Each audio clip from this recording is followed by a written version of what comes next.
welcome to week 6. This time is flying by. It always does. It always amazes me. I don't pay attention to how fast weeks go by until I do things like this, and I have to remind myself, what week are we on? How is it week 6? Um, I know I have to for my book December. um, and pretty incredible ending to yesterday. Shout out to everybody in this group. We had 3 people in here getting paid at lead. One of those is promotion, 2 paid at titles, Megan and Morgan and Jamie. And Mandy didn't quite get to title numbers, but she was 2/3 of the way there, and she'll be getting paid at Star for this month. So pretty awesome. I don't know if this group is having anything to do with it, but you guys are certainly the rock stars of the overwhelming group and doing all of the things and setting the example. And I am really proud of all of y'all. And week 6 kind of plays into it. Maybe it would have been nice to have this when we still had that $15 join special. But I also, one of the things that Debbie Pitts Palmer told my friend Trace, I think it was in end of May or early June, Trace was talking about how she didn't get very many people to sign up, and there was this conversation going on, and Debbie just kind of randomly messaged Trace, even though they're not real friendly, but it was weird. But Debbie was saying that the amount of money to invest really isn't the thing. People are going to do it or they're not going to do it. If they're going to do it, a lot of them aren't going to mind spending the $99 to do it. And we've seen that ourselves. I mean, I get it, for some people, the $15 does make a difference because that really is their level of affordability. But there's always, it's kind of that, oh, there's a will, there's a way. If somebody really wants it, they're going to sign up regardless. And sometimes the going to get it regardless, I'm going to find a way to get that $100.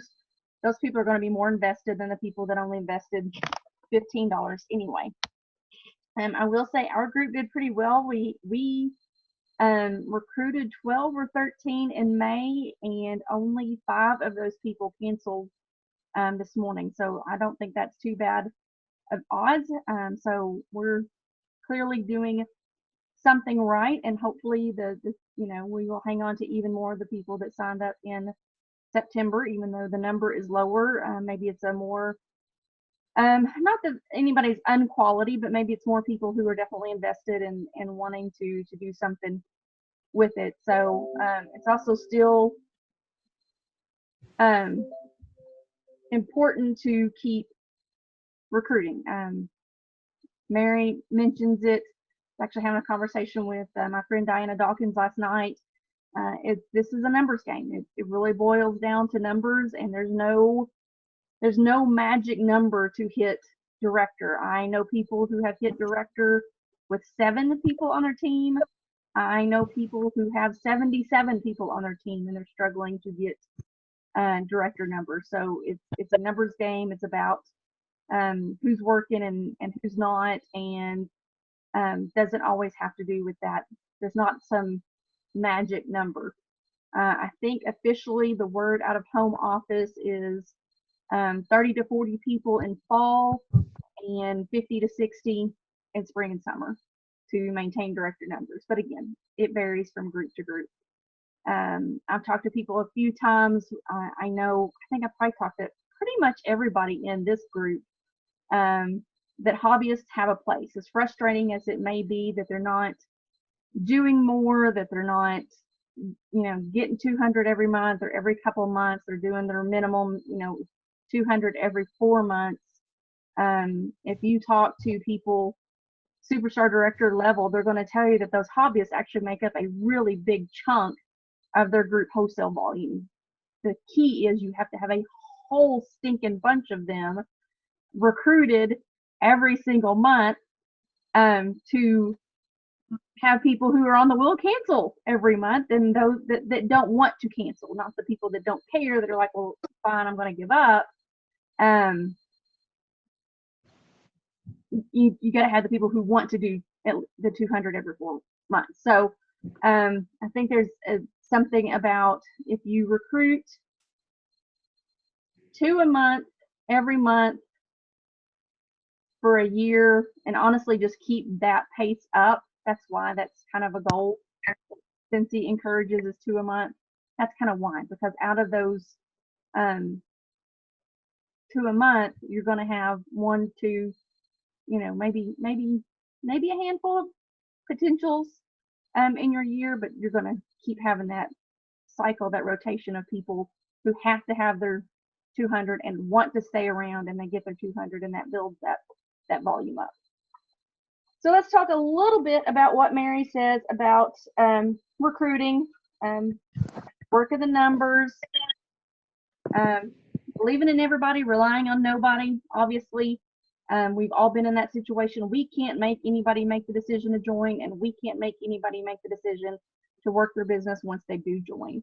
The only thing we can do is present the offer and do our best to give them the information they need to succeed when they decide to say yes. And I think one of the story in the very beginning is really kind of poignant about the top performer in whatever company that was that always wanted to do direct sales and nobody asked her. And finally somebody asked, and now she's a huge performer for her company and her leader, and those that went before totally missed out on an opportunity with this particular woman. Kind of reiterates that whole ask everybody, because you don't know who might want it. Somebody might be like, wow, I really wish you had asked me to do that with her, and I'm too shy to bring it up. And I think the third part on it is about rejection. Nobody likes to be rejected, and I think Mary makes it full circle in the chapter where at the end she's talking about complimenting people, and whether they say yes or they say no, if you're giving people genuine compliments and you're saying you would like for them to join, whatever reason there is that you want them to join, because you think they would be amazing, because they're outgoing, because they're really friendly, because they're super successful, whatever those reasons are. Worst case scenario, you're making somebody feel good when they walk away. Go for the no. If you're not hearing no enough, you're not asking enough. Talk about the numbers. Keep sponsoring. Industry average: half of new recruits will leave within the first 3 months, and 4 out of 5 will be gone by the end of the first year. That kind of goes back to the whole, having to have that 200 every 4 months thing. Some are going to do it, some aren't going to do it. We talked in May, I think it was either, I don't know if it was the May meeting or the June team leader meeting, we talked about creating that sticky environment, making people want to hang around. Even if they just want to hang around every 4 months, they want to hang around because we're awesome people. Creating that sticky, welcoming environment that make people want to hang out is important when it comes to running your business long term. Obviously, it's still not going to be sticky. I'm getting a message right now, like all up and down, a very angry, upset, she's 4 level to me, really frustrated with the whole situation, probably because she hasn't been sponsored very well and doesn't understand what's going on. So, anywho. The one earlier? No. Oh. So not mine. No, not yours. Oh, even better. Glad we have multiple. We have multiples. It's all right. And that actually brings up another point. This is somebody, I'm not going to name names. People will probably figure it out. So, her upline will figure it out. There are people, whenever, and it's one of those things that I struggle with. And I've gone from one end of the spectrum to the other on what to do. As far as people who are not your frontline. Ideally, I am working with my frontline. I am teaching my frontline. They replicate their version of what I do. Obviously, we're not all going to do the exact same thing because we're completely different people, but there's some level of, oh, I need to do this for my team. And you trust those who are sponsoring to be doing those things for their teams, and so on and so on and so on and so on, all the way down to 400 levels down, whatever.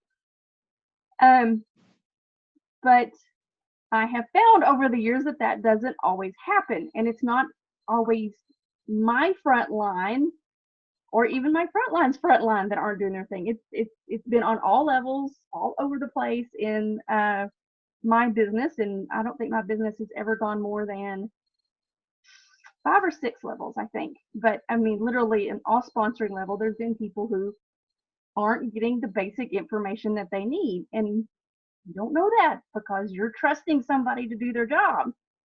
And then people end up getting kind of left behind, and you're like, oh well, crap. And then you're playing catch up, trying to bring them up to current and helping them out, but that time is taken away from your front line, or you're working your personal business. But it's still important as a leader, as you build depth to your width, you are responsible for everybody underneath you to a certain degree. I don't think you have to baby those people, but home office says if you're a director, then you are the director of everybody on your team, not just your front line. And even though not everybody here is director, you're all director potential people. And it's kind of one of those things you have to figure out how you're going to work it yourself. For a few months, I was like trying to message everybody in the group. I built some relationships there. It was good, I think, but I was really bad about not doing it on the daily and would pile it up at the end. And that wasn't worthwhile. I'll give you one of my, Huh? I'll give you one of my front lines. All right, I'm good with mine. But anyway, it's good to stay in touch deeper down. It doesn't have to be anything more than, hey, my name is Morgan, so and so is your first line, but I'm here if you need help. And it can stop absolutely there. And if they reach out, great. If they don't and they're not getting the information, at least you have made the outreach to say, hey, I'm here. Hey, but be careful when you tell people that their sponsor cancels out, because you might get cut. Yeah, that too. That happens too. You never know. I mean, I've reached out to some Morgans and I got a stop replied back to me. Okay, got it. I'll leave you alone. But you know, at least you've made the effort. You've done your due diligence, so to speak, and then you just move on. But then you also have a situation where you find out somebody's been left in the dark and you have the opportunity to reach back, help those people and pull them up and help them out. So it's not always fun, but there is benefit in doing it. All right, we'll move on. Top 10 sponsoring tips. We'll cover these real quick. I think we all know these. I feel like you're just my team. It's just, you know, if I wasn't getting this message right now, it probably is like, oh my gosh, what kind of fire ant hole have I stepped into? Giving equal time to sponsoring. This is actually exactly where I wanted to go into. So 80% of your time should be spent on your business, and on your business, that means getting your sales and getting new team members, doing your parties, all of that kind of stuff. 20% is on your team. So out of that 80%, you want to make sure you are giving equal time to sponsoring. So, and I think she even breaks it down into thirds. So a third of your time on sales, a third on getting new team members, and then a third on actually doing the parties. I get, she makes a very valuable thing about the parties. We've talked about this book being written, even though it's not that old of a book, it's still kind of a different era. Get the parties if you can get them, do them if you can do them. I think there are a lot of ways to build relationships and have that connection without them, but I also see that the top best SSDs that I follow, they're still partying, and I'm like, I would like to do a party, but I don't think parties are a necessity. I think they would be awesome. I think they have great benefit in what we do, but you know, just make sure that recruiting is part of what you're doing, sponsoring, I should say. So on that 80-20 thing, that the talking to people about the opportunity is a decent percentage of that 80%. And I kind of like the stuff she talked about positioning your business packs prominently. I don't do that enough at events, so that may be something I need to think about and work on for upcoming events. We'll see. And then, you know, how to do a presentation. That's all your own thing. We love that we don't have a script that we have to follow. Keeping it personal, doing your personal story, that kind of stuff. Having the right mindset. We love mindset stories. Tip 2 is creating sparks. Again, making it personal. That evoking that emotional response. And it's kind of funny because I do think there's people watching what we do and we don't realize it, that they're watching it. And at some point, you're going to say or do the right thing that's really going to strike that chord, and they're going to be like, you know, I really do want to do what she does. And hopefully we're asking them. But even if we're not, you know, we planted a seed just by sharing what we do. I planted a seed with somebody unexpectedly yesterday that may end up turning into something, and it may not, but at least the seed's planted. And I think it would be a good fit for her, but that's neither here nor there.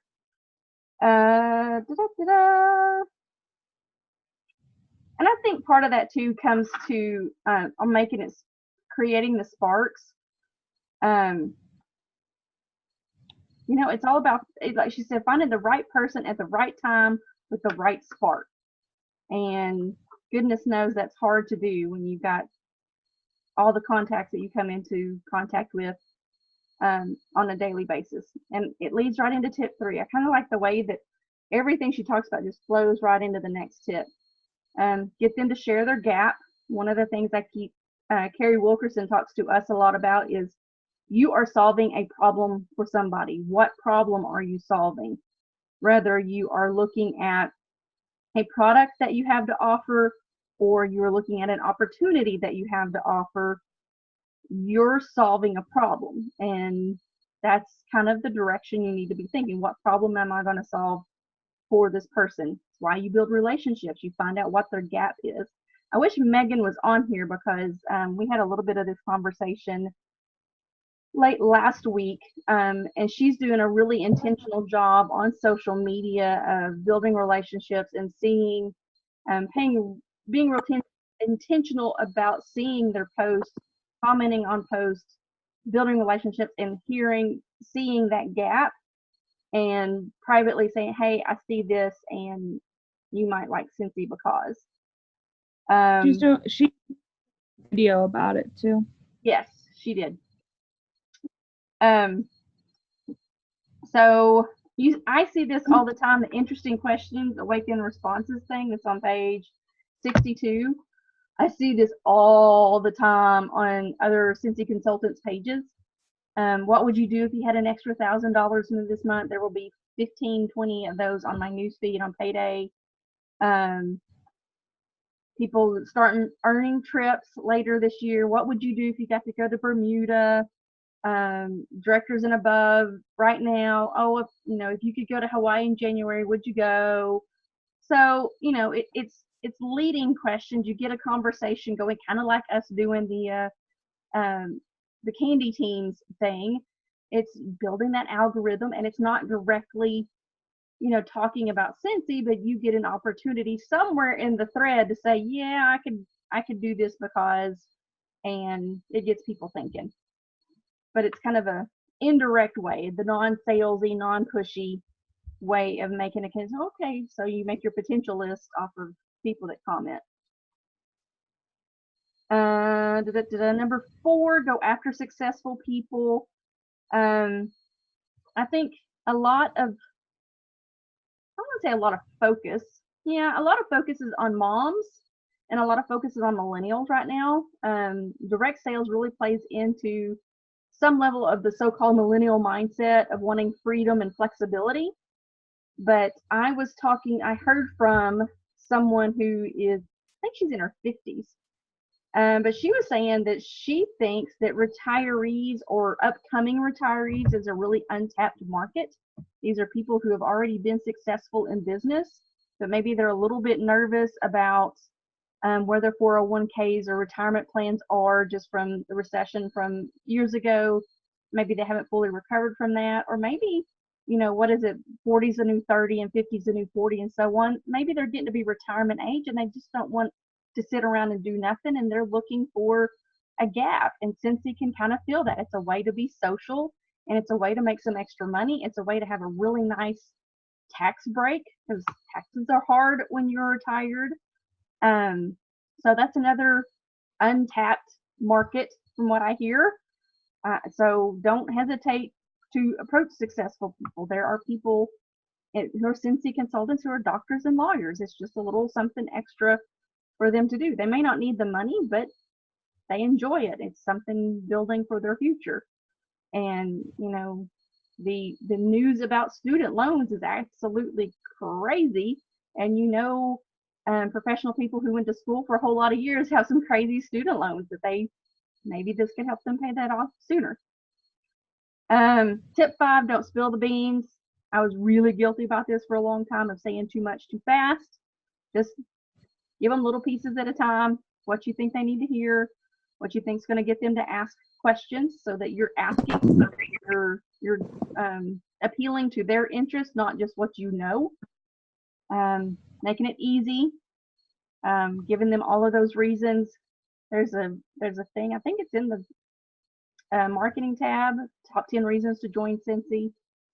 A lot of different reasons other than just because you love the product or because you want to make more money. Lot going on there. Tip 7, identify the best prospects in advance. If you use the Amy app, it will actually tell you who your top 5 customers were for the previous month, if you want to reach out to those people. Identifying prospects, she also plugs her books a couple of times in here, which is fine. They're good books. Just there's some leading conversations under tip 6, and then the people to tell them to in tip 7. Tip 8, make them an offer they can't refuse. Talk about the value of the kit. If somebody's struggling with paying for it, obviously $15 isn't an option, but the value of that kit was a big deal. And there's always the earn a kit thing, and they don't literally have to be the one to host the party. If you want to gift that to them, there is a way to do that. I think everybody in this group knows how to do that. If it's somebody who really wants in, and saving them $40 would be a big deal and would help seal the deal, then it's worth offering them that opportunity. And if you're okay with giving up your host rewards, then discounting it to $39 is a good thing too. Some people. Question. Yeah. Can we gift, or can we flip a party, do that host thing with somebody not in our region?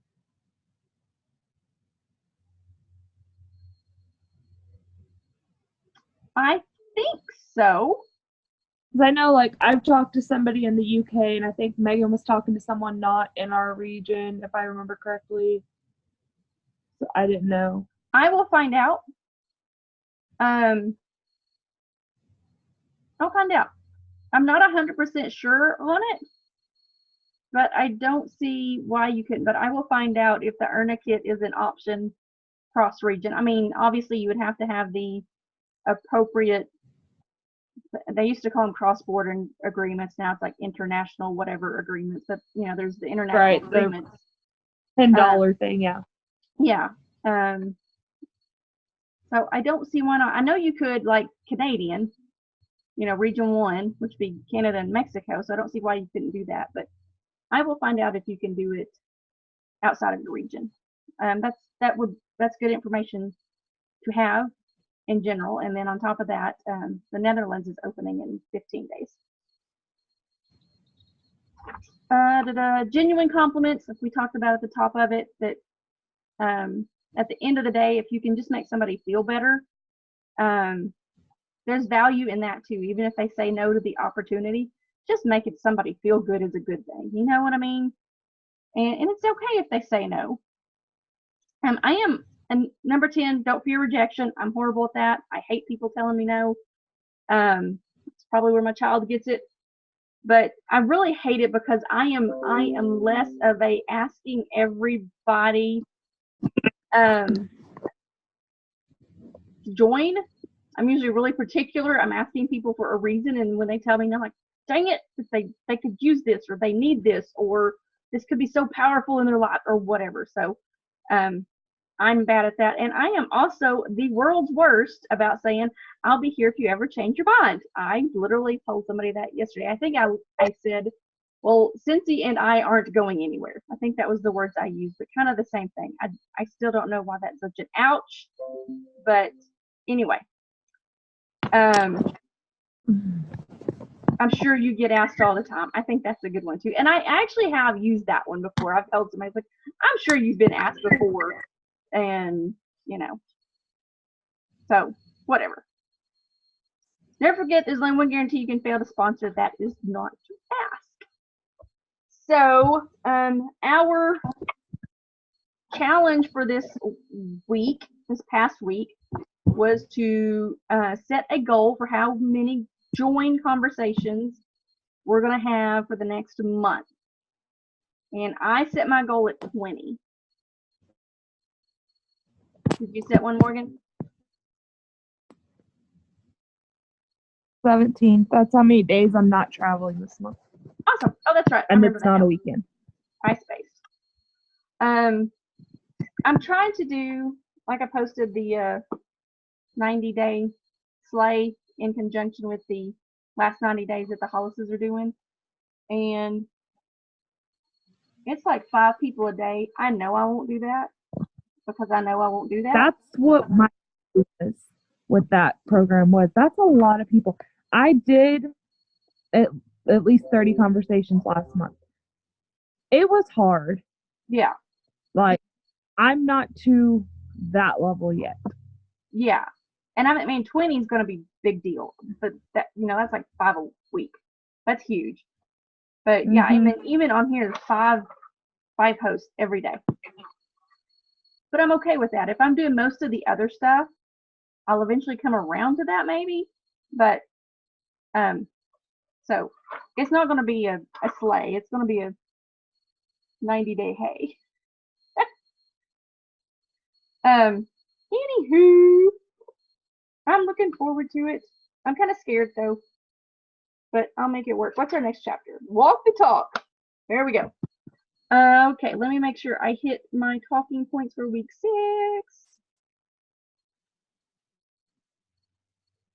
As soon as you stop sponsoring, you start to manage the decline of your business. That's kind of scary, but it's kind of true. All right, I think we covered that. Move on to what it says for week 7. Week 7, next week, we will go over chapter 7, Walk the Talk, and be thinking about something personal that you're going to commit to for the month of October. And whether it's selling or recruiting or booking. And I have a tracker that I will share to the group with the recording for this. I'll post it in there tomorrow, and it's a place to track your personal business activities for the day. And for me, and I think it's kind of funny because I actually hadn't looked at this, but there's 3 blanks, and that's been my big thing. I kind of started it with this program, like 3 priorities every day. These are the 3 things I have to get done. And that's working exceptionally well for me. I'm not going to say I get all 3 of them done every day, and I'm not going to say that I don't follow bunny trails, because I do. But typically I will come back to it the next day and get that done. So the things are getting done probably better than ever. And that's making me more confident in thinking about doing other things. But the point of this tracker is to commit, I'm going to do X things every day. And then you write them down on there. So whether it's selling or recruiting or booking, I think that's fine. And it may be that you want to do one of each every day. So y'all can pick what it is and come back and share getting that done. Obviously, this tracker is going to be Monday through Friday, and this will be used for, it'll be used for week 7 is what it says. But I'm okay if you want to use it starting when I post it tomorrow, or if you want to start it after the conversation next week. The point is just making that commitment to do something specific for your business, or one in every topic, whichever way you want to go. And that's really all I have. Does anybody have anything? You have anything other than you're tired and ready to go to bed? Mm-mm. I like you. That's a. I can't. Mine should be here tomorrow. I have one that is really, really oily. This one down here, and it's kind of drippy. What's really kind of cool though is I'm starting to see, like if I look, kind of hard to see on here, but like looking down in there, I can see some of the green. Oh, you can see the green down the bottom. Yeah, I did green. So I did green down here, and I probably could have used more. I did, I think, 4 drops. And then I just barely edged the tips of the petals with purple. But a lot of blue came out of it. So, you know, blue and red make purple. So the blue was kind of what the oil drew out. And the Luna does not give me headaches. It's not uber strong, but it's not in a closed up room. You know what I mean? I think if it's in my bathroom, it would probably be smellier. If I put it right up to my nose, it's really smelly. But working here the last couple of days, I get whiffs of it, like when the air conditioner's on, or if the cat comes up and brushes it. So I'm pleased. But yeah, I mean, touching the petals, they're saturated. That's why you can't refill the oil, for those of you that were wondering. But it was fun. I actually wondered that when I saw them. There's a hair on it. So I was glad that somebody posted that you could do it, and then people started with the whole Sharpie thing, and I'm like, whoo, fun. So I'm hoping to convince some people to do some flower parties. So we'll see. I think that would be fun.